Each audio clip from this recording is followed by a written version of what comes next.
காக்கும் தேவனாம் இயேசு கிறிஸ்துவின் நாமத்தில் அன்பின் வாழ்த்துக்கள்.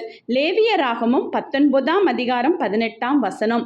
பலிக்கு பலி வாங்காமலும் உன் ஜனபுத்திரர் மேல் பொறாமை கொள்ளாமலும் உன்னில் நீ அன்பு கூறுவது போல் பிறனிலும் அன்பு கூறுவாயாக.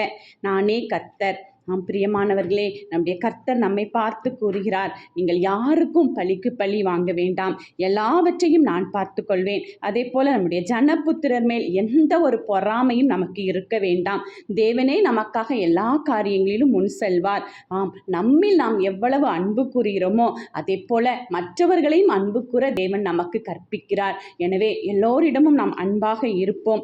எல்லா காரியத்தையும் தேவன் நமக்கு ஜெயமாய் முடித்து தந்து நம் கரங்களை பிடித்து வழிநடத்தி நம்மை அவர் சாயலாக மாற்றுவார்.